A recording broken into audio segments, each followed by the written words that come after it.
Hello friends, how are you. तो बच्चों, आज हम तुम्हें जो पृष्ठीय क्षेत्रफल और आयतन का है उसकी तुम्हारी एनसीईआरटी कंप्लीट हो चुकी है। और अब इस वीडियो में हम तुम्हें जो एनसीईआरटी के होते हैं ना, एग्जाम्पल होते हैं, मिक्सचर होते हैं ना, वे आज उन्हें करवाएंगे। ठीक है, ये बोर्ड के लिए भी इम्पोर्टेंट है और उन बच्चे के लिए भी जिन्होंने अभी तक शुरू नहीं किया है, क्योंकि इसमें सारे फॉर्मूले हमारे आ जाएंगे। तो आओ स्टार्ट करते हैं कि दो गोलों के आयतन में अनुपात। जो दो गोले हैं तो एक की त्रिज्या R1 और दूसरे की R2 मान लेंगे, है ना। तो माना गोलों की त्रिज्याएं क्रमशः R1 और R2 है। तो गोले के आयतन में अनुपात यानी कि पहले गोले का आयतन बटे दूसरे गोले का आयतन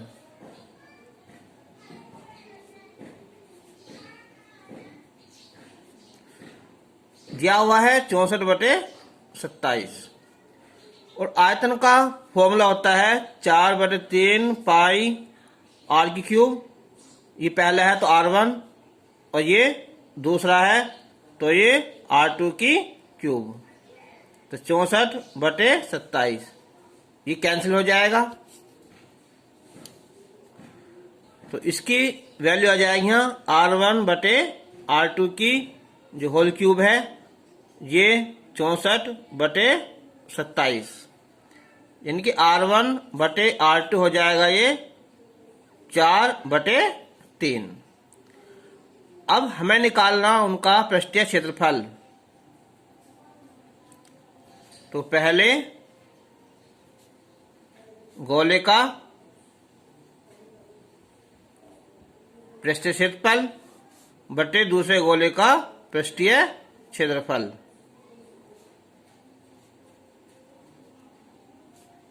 तो इसका फॉर्मूला होता है 4πr²।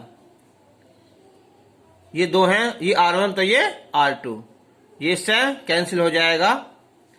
तो ये हो जाएगा R1/R2 का वर्ग, इनके 4/3 का वर्ग। तो ये अनुपात आ जाएगा हमारा 16:9 अनुपात आ जाएगा। क्वेश्चन नंबर 2 है यहाँ कि 4.2 सेंटीमीटर किनारे वाले एक घन में से काटे जा सकने वाले सबसे बड़े शंकु का आयतन क्या होगा। तो देखो, जो हमारा एक घन है, ये इसकी जो कोर है या भुजा है, ये है यहाँ 4.2। हम बड़े से बड़ा जो घन है ना, वो हम इसमें से ऐसे निकाल सकते हैं, ये वाला। ठीक है, ये मान चलो ये भुजा ना, तो ये वाला ना ऐसा हम निकाल सकते हैं। तो इस जो शंकु है उसकी जो ये ऊंचाई है ना, वो हो जाएगी जितनी इसकी भुजा है। जो इसका व्यास है वो भी भुजा के बराबर हो जाएगा। तो व्यास 4.2 हो जाएगा, तो त्रिज्या 2 से भाग कर देंगे, 2.1 आ जाएगा। ठीक है, और ऊंचाई 4.2 हो जाएगी। तो हम लिखेंगे अब कि घन की जो कोर है यानी कि जो भुजा है वह यहाँ 4.2 सेंटीमीटर। तो घन में से काटे गए बड़े से बड़े शंकु की जो ऊंचाई है ना, वो भी कितनी हो जाएगी यहाँ 4.2 सेंटीमीटर हो जाएगी h। और जो इसका व्यास है ये भी 4.2 सेंटीमीटर हो जाएगा। तो इसकी जो त्रिज्या है ना, वो आधी हो जाएगी इन 2.1 सेंटीमीटर।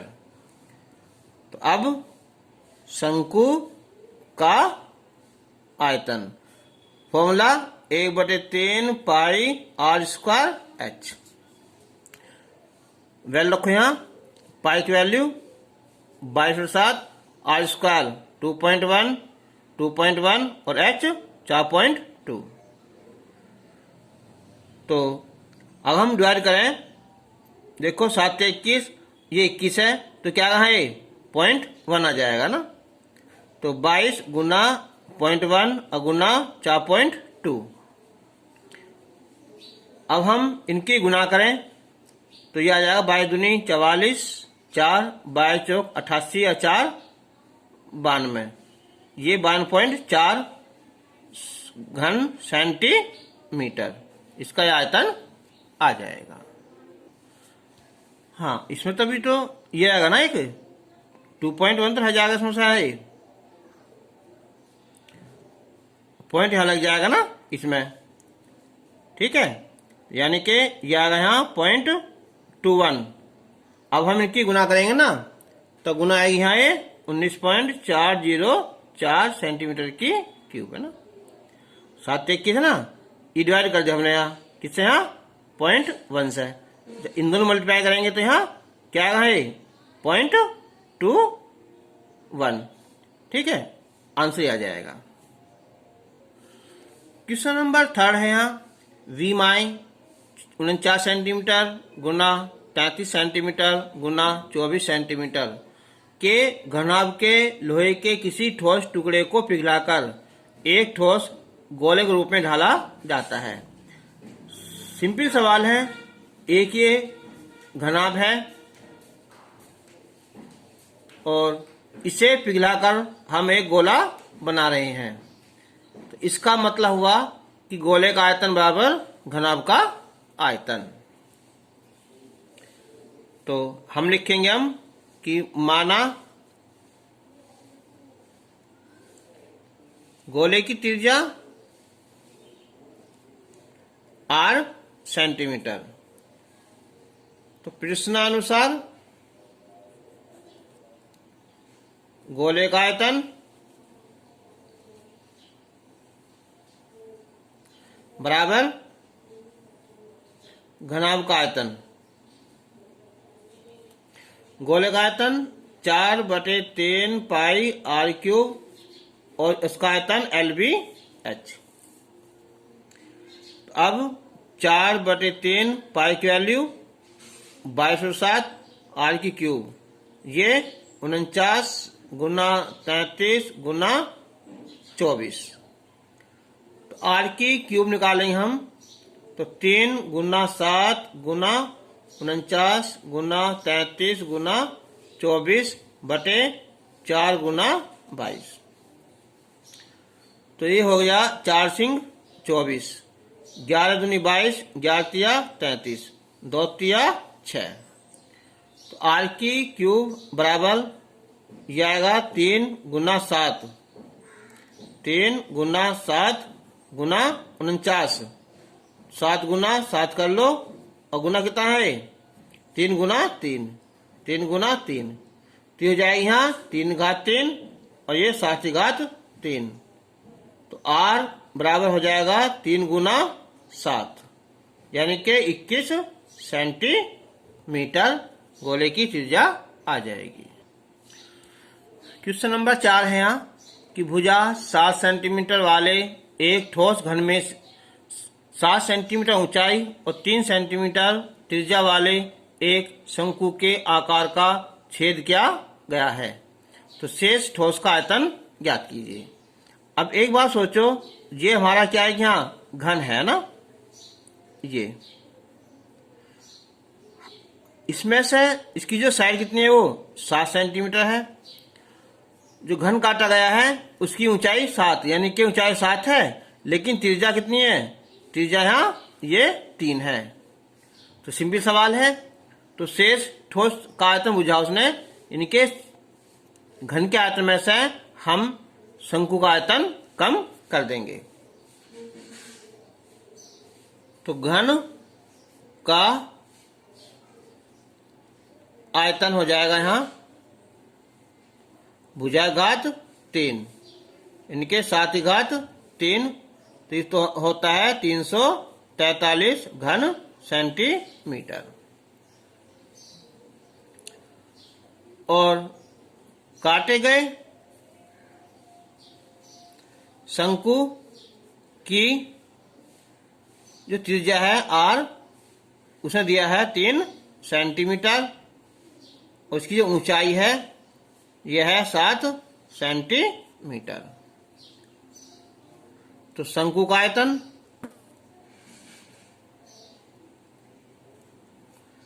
1/3 पाई r स्क्वायर h, पाई की वैल्यू 22/7, r स्क्वायर 3 गुना 3, ऊंचाई 7 होगी।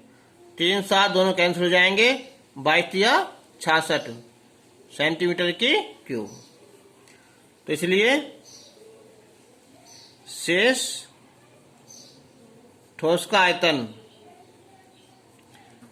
तो ये आ जाएगा घन का आयतन और माइनस शंकु का आयतन।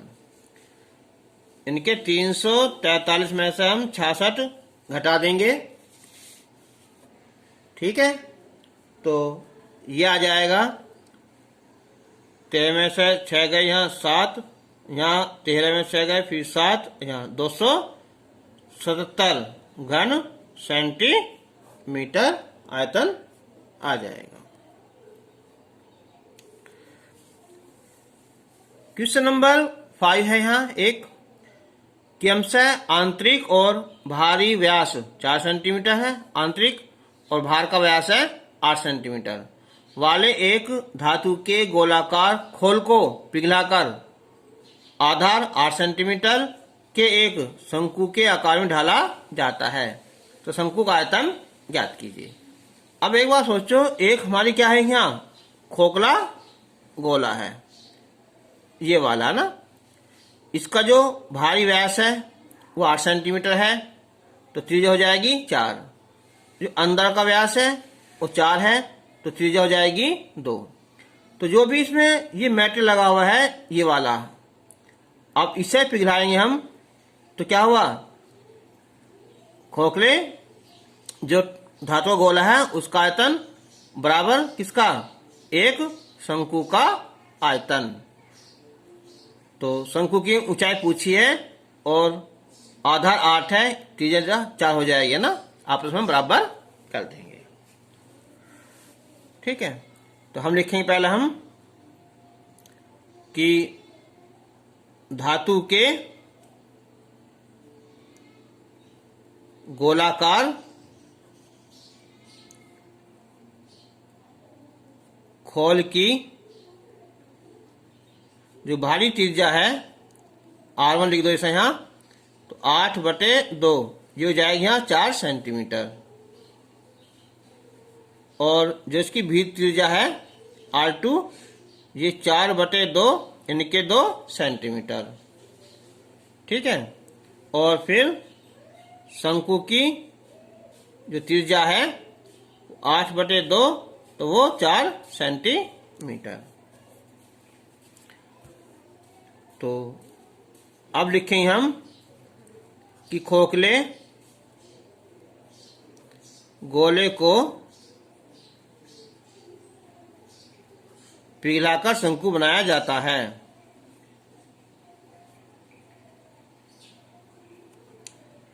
शंकु का आयतन बराबर खोखले गोले में लगी धातु का आयतन।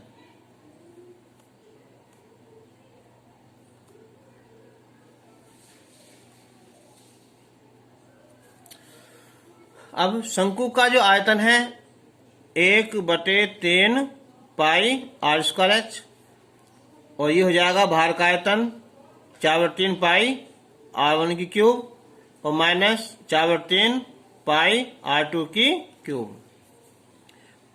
अब 1/3 पाई R स्क्वायर है, 4 गुना 4 h निकालना है, इसमें से हम 4/3 पाई कॉमन निकाल लेंगे।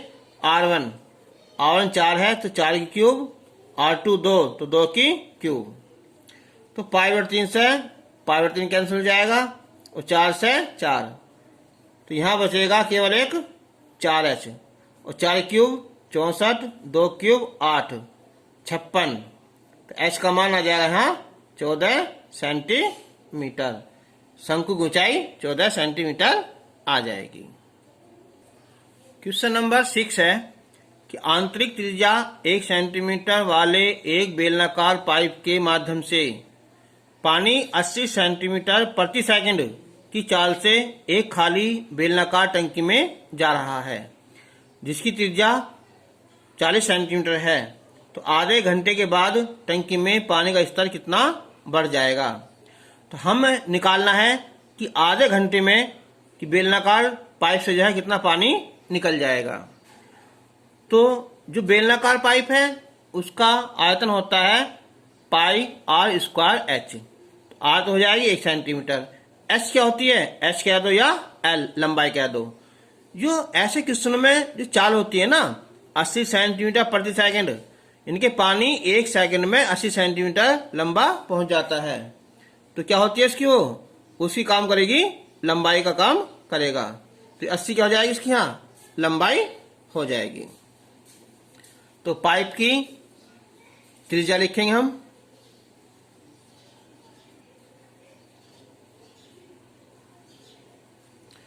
R, यह यहाँ 1 सेंटीमीटर,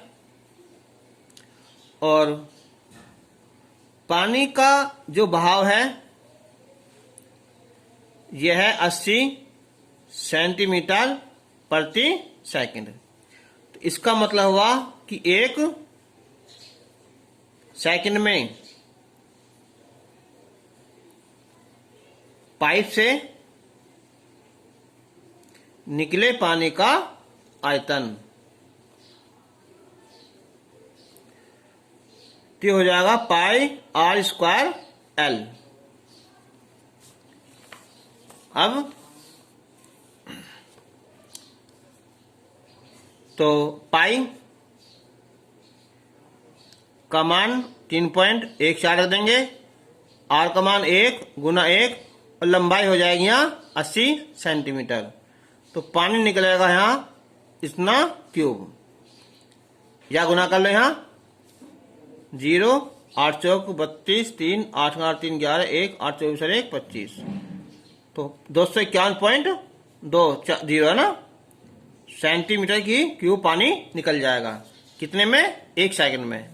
उसने कहा है आधे घंटे में। तो आधे घंटे मतलब क्या हुआ, 30 मिनट। तो ये तो है 1 सेकंड में है ना। तो ये लिखो यहाँ कि 60 सेकंड यानी कि 1 मिनट में निकले पानी का आयतन।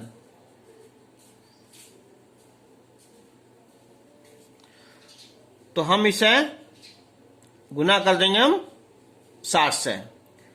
अब उसने कहा कि आधा घंटे में, तो आधा घंटा आधे घंटे मतलब होगा यहाँ 30 मिनट। तो ये हो जाएगा यहाँ 251.20 गुना 60 और गुना कितना है यहाँ 30। ठीक है, अब इनके हम गुना करेंगे। तो इससे हम मल्टीप्लाई नहीं करेंगे क्योंकि हमारा भाग कर देंगे ना आधे घंटे में। अब ये जो पानी है ये आएगा किसमें, एक बेलनाकार बर्तन में। तो ये टंकी है ना। तो अब लिखेंगे हम यहाँ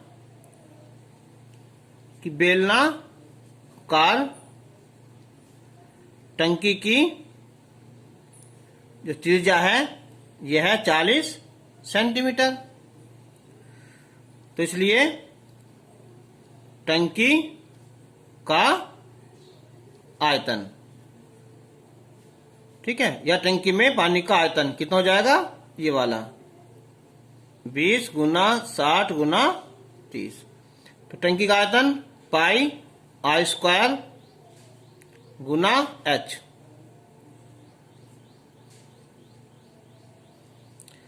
तो एच का मान निकालेंगे हम यहाँ।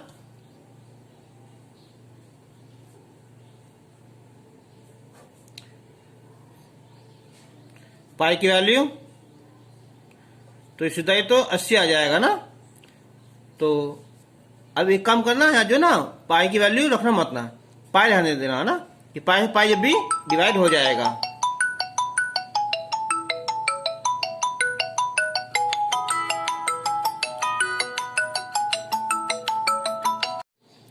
तो ये आ जाएगा यहाँ 80 गुना 60 गुना 30/40 गुना 40। तो ये 2 बार कट जाएगा, ये 20 दूनी 40, 20 या 60, 2 से 2 कट जाएगा, तो कितना आ जाएगा 90 सेंटीमीटर। तो पानी का जो स्तर है ना वो 90 सेंटीमीटर ऊपर उठ जाएगा ना। फिर देख लो यहाँ जो ना तुम पहले क्वेश्चन में ही पाई की वैल्यू मत रखना, तो ये थोड़ा आसान पड़ जाएगा ना। मैंने क्या रख दिया, पर तुम रखना ऐसा है ना, ऐसे।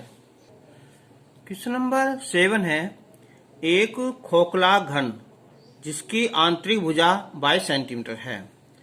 यानी कि जो हमारा एक घन है ये अंदर से खोखला है।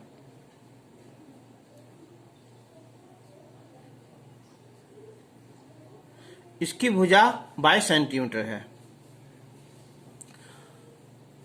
व्यास 0.5 सेंटीमीटर के कंचों से भरा गया है। इसमें छोटे छोटे कंचे हैं। इनकी त्रिज्या है 0.5/2, या पॉइंट हटा के हम 5/20 या 1/4 आ जाएगा। यह मानते हुए कि घन का 1/8 भाग खाली रह जाता है। तो इसका मतलब क्या हुआ, पूरा भाग 1 है, 1/8 खाली रह गया, तो ये भरा गया कितने में से, 7/8। भाग का आयतन भर जाता है ना। तो घन में समावेशित होने वाले कंचों की संख्या ज्ञात कीजिए। मैं पहली वीडियो में बताता आया हूं कि जब भी ऐसी संख्या निकालनी हो तो मैं डिवाइड करना पड़ेगा।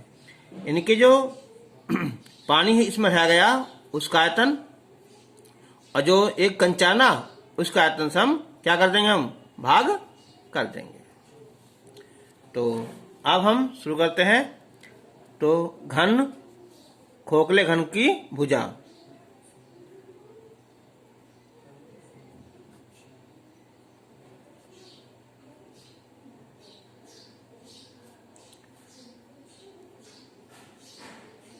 बाईस सेंटीमीटर।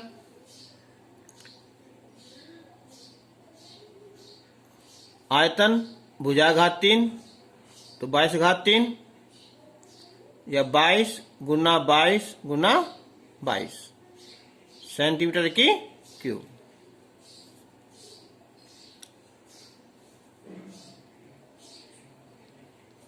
कंचे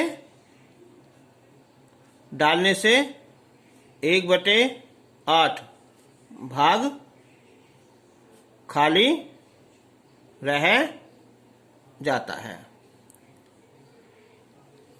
इसलिए कंचे डालने से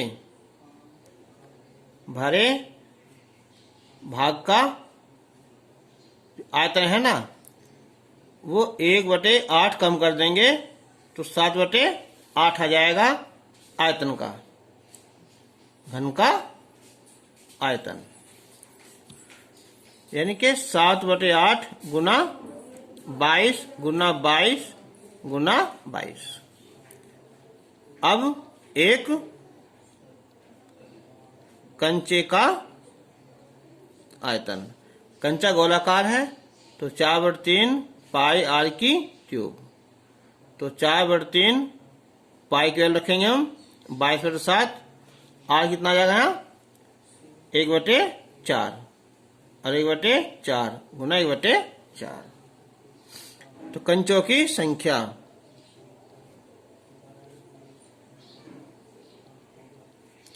बराबर, तो कंचों की संख्या आ जाएगी यहाँ कि कंचे डालने से घन में समावेशित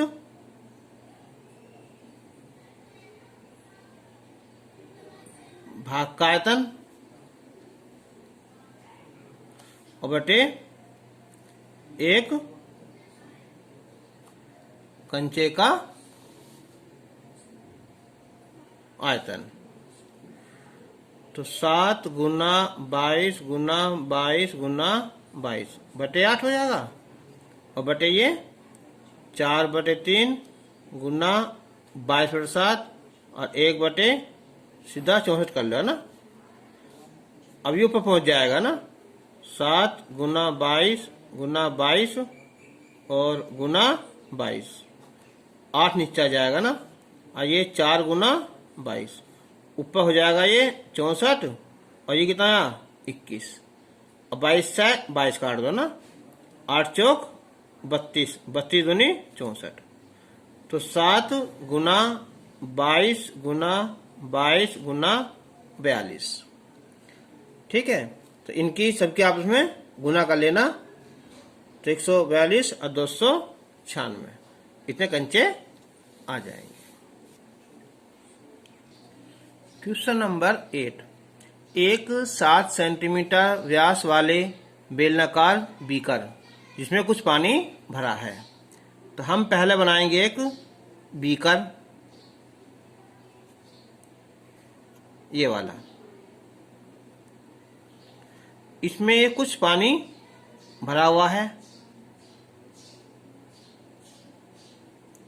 और इसका जो व्यास है यह है 7 सेंटीमीटर।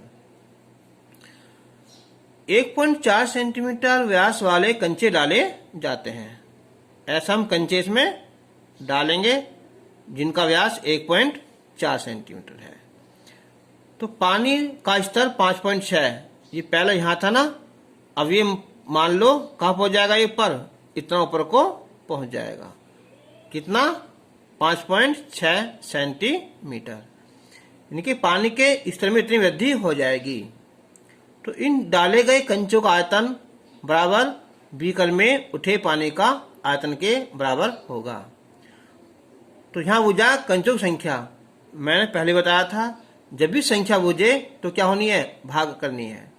तो हम क्या करेंगे कि पहले एक कंचे का आयतन निकाल लेंगे, फिर उठे पानी का आयतन निकाल लेंगे, फिर भाग कर देंगे, सिंपल सवाल हो जाएगा। तो स्टार्ट करते हैं यहां।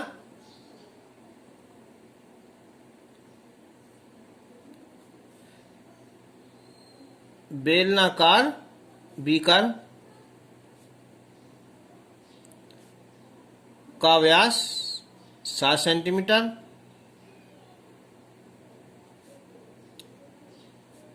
त्रिज्या 7/2 सेंटीमीटर,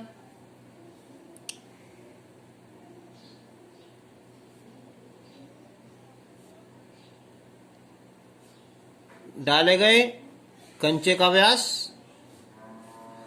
1.4 सेंटीमीटर।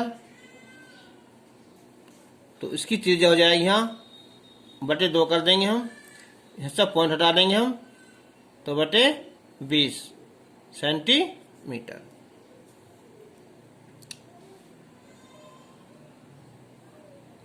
तो कंचे डालने से बीकर में पानी का स्तर 5.6 सेंटीमीटर ऊपर उठ जाता है।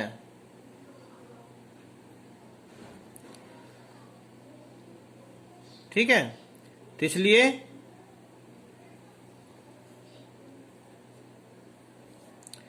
कंचों की जो संख्या आएगी ना,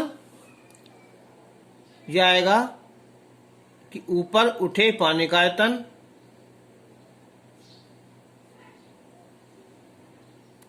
बटे एक कंचे का आयतन।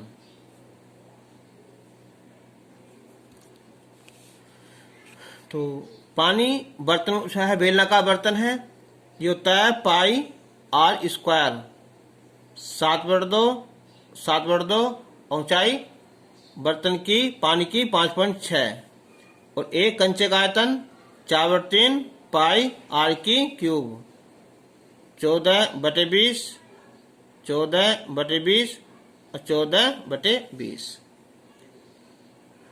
तो अब हम पाई से पाई डिवाइड कर देंगे और ये 7 गुना 7 गुना 56/2 गुना 2 पॉइंट डालेंगे तो यहाँ 10 आ जाएगा। और यहाँ 4/3 गुना काट लो चाहे इसे 7 से, इससे 2 से, तो 7/10 7/10 और 7/10। तो अब यहाँ 1 10 से 10 कट जाएगा। यहाँ ये 2 दूनी 4, 4 से यहाँ 14 बार कट जाएगा ना। 7 7 2 7 कट जाएंगे तो ऊपर बचेगा अब यहाँ ये 14 और नीचे बटे पहुंच जाएगा ऊपर 3 गुना 10 गुना 10 बटे यहाँ 4 गुना 7। तो 7 दूनी 14, 2 दूनी 4, 2 पंजे 10, 5 या 15 और 1 0, यानी कि 150 कंचे उसमें आ जाएंगे। क्वेश्चन नंबर 9 है कि 14 सेंटीमीटर व्यास वाले पाइप में पानी 15 किमी प्रति घंटे की चाल से 50 मीटर लंबे और 44 मीटर चौड़े घनाकार तालाब में बह रहा है। तो हम पहले ही निकाल लेंगे कि ये 1 घंटे में कितना पानी निकल जाएगा। बेलनाकार पाइप है तो पाई आर स्क्वायर एच कह दो या पाई आर स्क्वायर एल कह दो। अब जो व्यास है ये तो है सेंटीमीटर में और जो लंबाई है 15 किमी है, इनके 15,000 मीटर हो जाएगा। तो ये मीटर है, ये मीटर है, ये मीटर है, तो इसे भी हम 100 से डिवाइड कर कर मीटर बना लेंगे। ठीक है, तो हम लिखेंगे पहले हम कि पाइप का व्यास 14 सेंटीमीटर, तो इसकी जो त्रिज्या हो जाएगी 14/2 यानी कि 7 सेंटीमीटर, यानी कि 7/100 मीटर।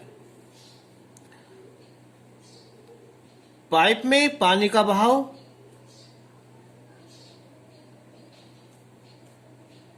15 किलोमीटर प्रति घंटा, यानी कि 15,000 मीटर प्रति घंटा।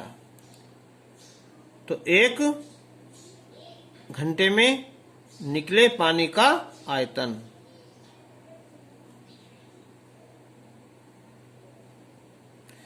तो ये काम करेगा लंबाई का ना। तो क्या होता है पाई आर स्क्वायर एच कह दो या एल कह दो। तो पाई की वैल्यू 7 आर स्क्वायर 7/100 7/100 और एल 15,000 मीटर की क्यूब पानी निकल जाएगा। और ये पानी कहाँ जाएगा? तालाब में ना। तो अब तालाब में 1 घंटे में भरे पानी का आयतन, तो लंबाई 50, चौड़ाई 44, ऊंचाई h मान ली। तो क्या हो जाएंगे आपस में बराबर हो जाएंगे। तो 50 गुना 44 गुना h बराबर, देखो 2 0 कट जाएंगी, 50 3 150, 50 दूनी 100, 2 से ये 11, 7 से 7 कट जाएगा।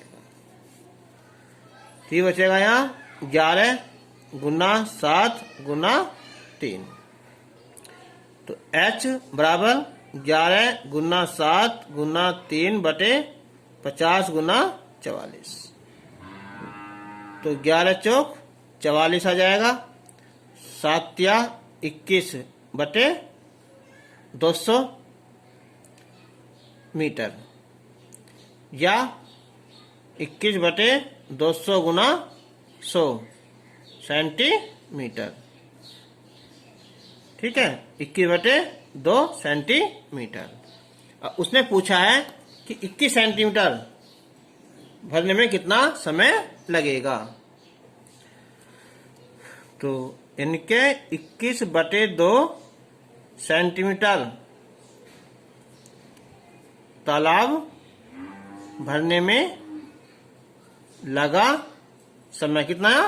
1 घंटा।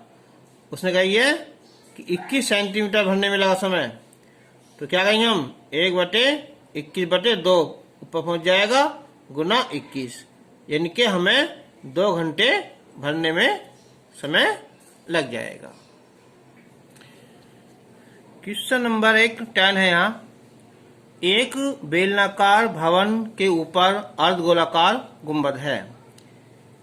इनकी जो बिल्डिंग बनी हुई है ना, वो एक गुंबद के आकार की है, गोल गुंबद ये है ना।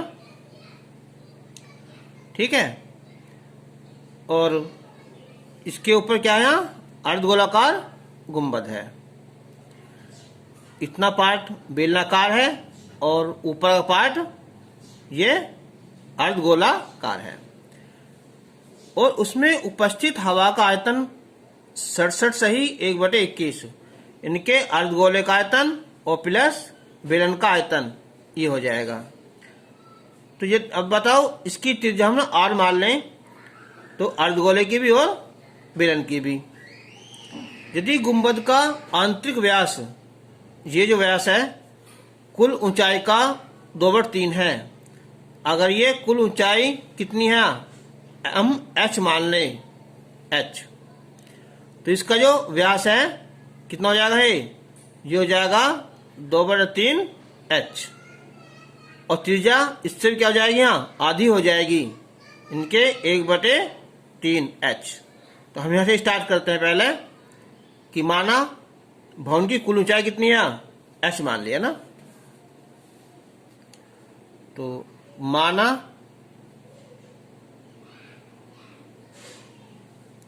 भवन की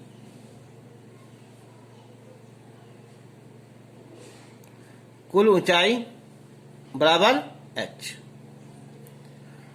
तो गुंबद का आंतरिक व्यास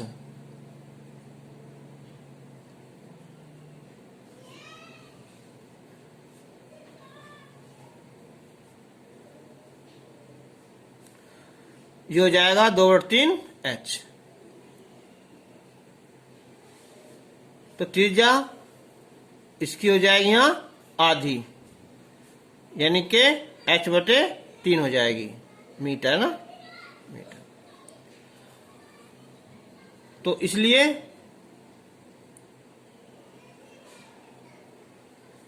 बेलनाकार भाग की ऊंचाई पूरी तो h है ना, इसमें से क्या करेंगे हम? यहाँ इसकी त्रिज्या कम कर देंगे ऊपर से, h/3, तो यह आ जाएगी यहाँ 2h/3 मीटर।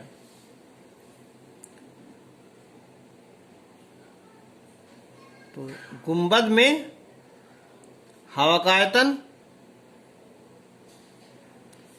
यह 67 सही 1/21 मीटर। तो इसमें 2 है यहाँ, ये बेलन का आयतन और प्लस अर्ध गोले का आयतन।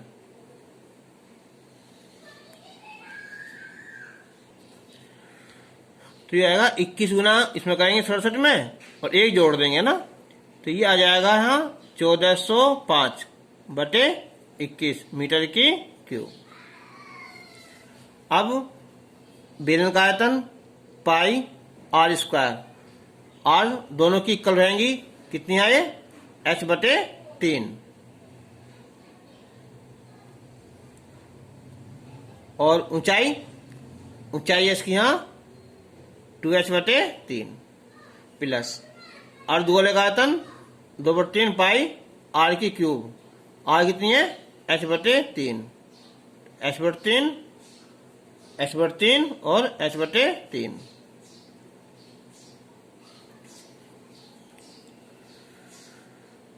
तो हो जाएगा यहाँ 2 पाई h³/27 और ये भी 2 पाई h³/81/21।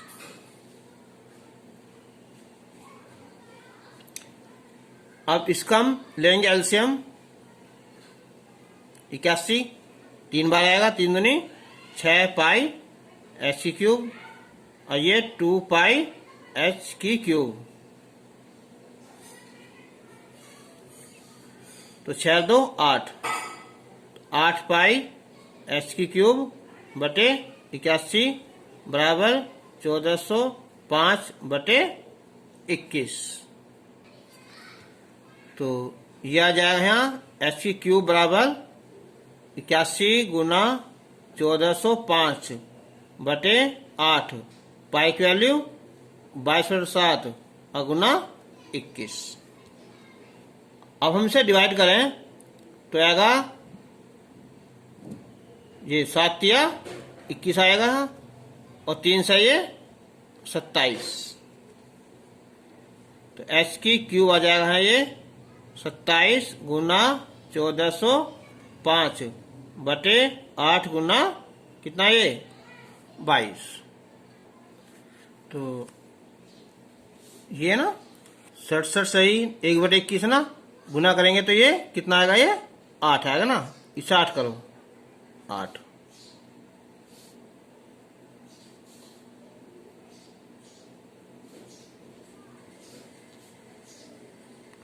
ठीक है, अब हम इसे डिवाइड कर लेना। चलो हम किस काटते हैं पहले 8, इसका 8 सही। तो ये आएगा 8 से यहाँ 8 एकन 8, 6 बचे 60, 8 सत्ते 56, 4 और 8 सिंह 48 और 22 से यहाँ 8 बार। तो h³ बराबर 27 कर दो, यहाँ गुना 8 कर लो तो 216।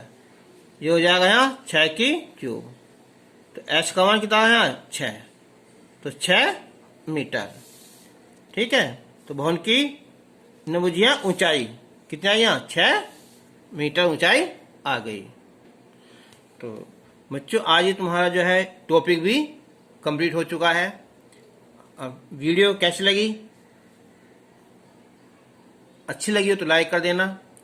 और अब जो हमारा अगला जो टॉपिक होगा, अगली जो वीडियो बनेगी, ठीक है, उसमें आएगा हमारा वृत्तों का क्षेत्रफल। ठीक है, वृत्तों से संबंधित क्षेत्रफल। Thank you.